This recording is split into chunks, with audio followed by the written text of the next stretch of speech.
If you look over the history, the last 150 years or so, you start off with the development of a gold standard that really comes to the fore in the 1880s, 1890s, where essentially countries peg themselves to a particular defined value of gold, and then they have an agreement to fix that value, to hold that value, and to trade gold amongst themselves to make sure the balances are all there, and also to try and restrict or expand or contract activity in their own economies to make sure that the balance, that particular fixed price is maintained. That disintegrates after the First World War. I mean, this is where the whole thing breaks apart. Very major dislocation in the international monetary system at that point, not really resolved until you get Bretton Woods agreements at the end of the Second World War, in which everything is pegged to the dollar and the dollar is pegged to the gold. So you're kind of one remove from gold backing, or saying that there is a definite, sort of solid commodity money behind the paper money and the credit money that we're all using over here. You're kind of one remove from it. After Hiroshima, Tokyo wondered when the next atom bomb would fall. They did not wonder long.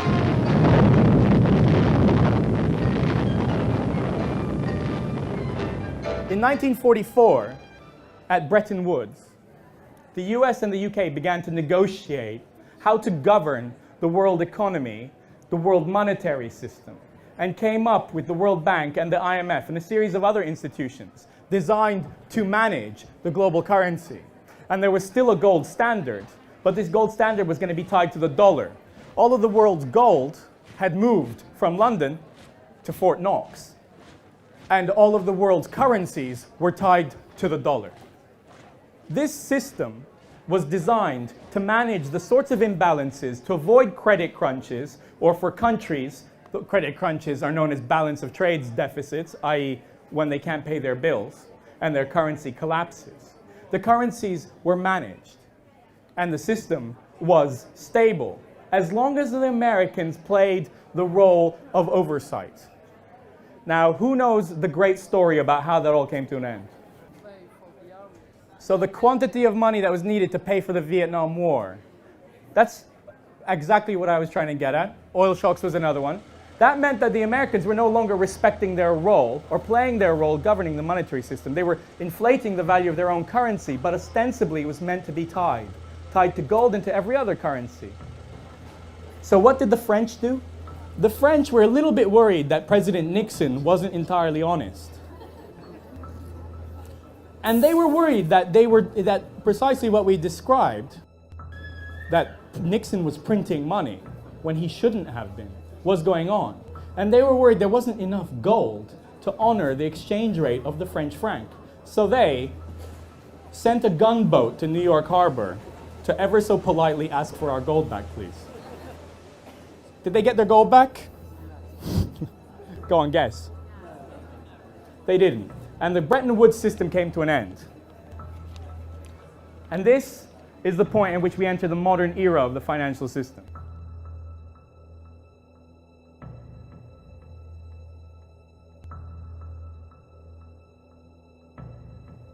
Historically, money creation was pegged to a commodity, often gold, but today it is pegged to nothing.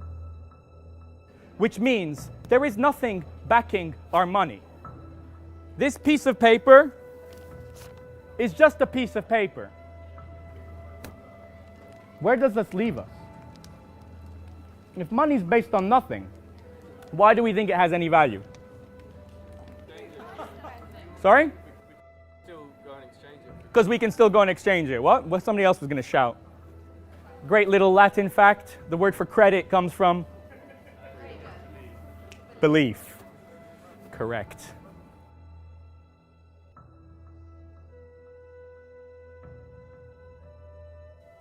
Since the collapse of the dollar gold standard in 1971 and the deregulation of the financial system, money creation has grown exponentially. The World Economic Forum meeting in Davos at the present time have called on a need for the credit within the economy, the global economy, to be expanded by $100 trillion, 100 trillion US dollars, trillion is 12 noughts, so 100 trillion, if you want to imagine, is a 1 followed by 14 noughts. They believe this credit expansion will create a boom, because there is now more money in the economy with which to make investments. It's fascinating the emergence of digital currencies, how it's transformed everything really, because it just completely unleashed private banks to dominate and create the money system that works for them and works for the people who run private banks. Now that most money is not paper and it's not metal coins, it's digital. It's just numbers in a computer system. You know, it's your Visa debit card, it's your electronic, ATM card. It's plastic. It's numbers in a computer system. You move money from one computer system to another. It's all a big database, and this digital money is what we're now using to make payments with. It's what we actually use to run the economy. I think a lot of people in the UK probably think that the government or the central bank is in control of most money in circulation and issues new money into circulation, but that's not the case. It's private banks that create the vast majority of new money in circulation and also decide how it's allocated. The official terminology for this accounting entry is commercial bank money. When banks issue loans to the public, they create new commercial bank money. When a customer repays a loan, commercial bank money is destroyed. The banks keep the interest as profit. There's a lot of misconceptions about the way banks work. There was a poll done by the Cobden Centre where they asked people how they thought banks actually operated. Around 30% of the public think that when you put your money into the bank, it just stays there and it's safe. And you can understand why, because every child has a piggy bank where you keep putting money in, and then when it's a rainy day you smash it and you take that money out and you spend it. So a lot of people keep this idea of banking, it's somewhere safe to keep your money so that it's there for whenever you need it. The other 60% of people assume that when you put your money in, that money's then being moved across to somebody who wants to borrow it. So you have a pensioner who keeps saving money her entire life, and then her life savings have been lent to some young people who want to buy a house. But actually banks don't work like that. At the moment in the UK, money creation and control is largely in the hands of private banks. About 97 to 98% of money that's created is created as bank debt money, you could call it, when banks issue money into circulation as loans, essentially. This is a very poorly understood fact. It's not a conspiracy theory, it's not a crackpot theory, it's the way the Bank of England describes the process. When banks make loans, they create new money. A few economists will realise the way the money system works, but if you don't realise the way that money works, and you think that everybody saving is going to work well for the economy. What really happens once you understand the way the money system works is that if everybody starts saving, the amount of money in the economy shrinks and we have a recession. So most economists don't have this full picture. They don't understand all elements of the system. They rely on assumptions, on received knowledge, without actually going into the details. And money is the center of the economy. If you don't understand where it comes from, who creates it, and when it gets created, then how can you understand the entire economy?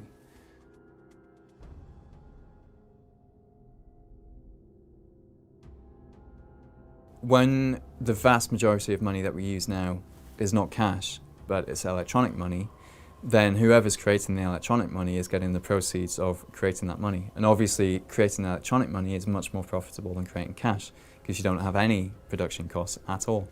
So while we've got 18 billion over the course of a decade in profit from creating cash, the banks have actually created 1.2 trillion pounds. Between 1998 and 2007, the UK money supply tripled. £1.2 trillion was created by banks, whilst £18 billion was created by the Treasury. A lot of people think when I say this, or when you say this, or when Positive Money say this, that we're all just a bunch of nutters. But on the 9th of March in 2009, the Governor of the Federal Reserve, Ben Bernanke, gave the first ever broadcast interview the Governor of the Central Bank of the United States of America had ever given. And the day before that, he'd bailed out AIG, which is an insurance company, not even a bank actually, to the tune of about $160 billion. So the journalist says to him, "Now, Mr. Bernanke, where did you get $160 billion to bail out AIG?" Is that tax money that the Fed is spending? It's not tax money. The banks have accounts with the Fed, much the same way that you have an account in a commercial bank. So to lend to a bank, we simply use the computer to mark up the size of the account that they have with the Fed. So it's much more akin, although not exactly the same, but it's much more akin to printing money than it is to borrowing. Banks create new money whenever they extend credit, buy existing assets, or make payments on their own account, which mostly involves expanding their assets. When a bank buys securities, such as a corporate or government bond, it adds the bond to its assets and increases the company's bank deposits by the corresponding amount. New commercial bank money enters circulation when people spend the credit that has been granted to them by banks. I found that talking on the doorstep from August last year round to August 2009 round to the general election, 9 months I suppose, knocking on doors, is that when you try to explain how the money system works, there's an almost inbuilt refusal of people to accept that such a bizarre situation could actually exist. No, it can't possibly. You know, what do you mean? It can't. Banks don't create money out of thin air. That's ridiculous. They can't do that. They lend out their depositors' money. Most people have an idea of how money is. They're used to their own way of handling money. And they try and implement their own idea of how their small household economy works into the national economy. And of course it just doesn't work out. It just doesn't work out at all. By 2008, the outstanding loan portfolio of bank-created credit, also known as commercial bank money, stood at over £2 trillion. As recently as 1982, the ratio of notes and coins to bank deposits was 1 to 12. By 2010, the ratio had risen to 1 to 37. That is, for every pound of Treasury-created money, there was £37 of bank-created money. In the 10 years prior to the 2007 crisis, the UK commercial bank money supply expanded by between 7 to 10% every year. A growth rate of 7% is the equivalent of doubling the money supply every 10 years. The amount of money that they're creating out of nothing is just incredible. 1.2 trillion in the last 10 years. And that money is being distributed according to the priorities of the banking sector, not the priorities of society. Bank sector itself grew from 1980, $2.5 trillion to $40 trillion by assets. In 1980, global bank assets were worth 20 times the then global economy. By 2006, they were worth 75 times, according to the UN. As the following chart shows, total bank assets of UK banks as a percentage of GDP remain relatively stable at 50 to 60% up to the end of the 1960s. After that, they shot up dramatically. And the real money in the world to be made today is not by producing anything at all. It's simply by forms of speculating, basically making money from money. That's the most profitable and by far and away the biggest form of activity, of economic activity that exists in the world today. Today, banks are no longer restricted by how much they can lend, and as such, how much new credit they can create out of nothing. They are restricted solely by their own willingness to lend.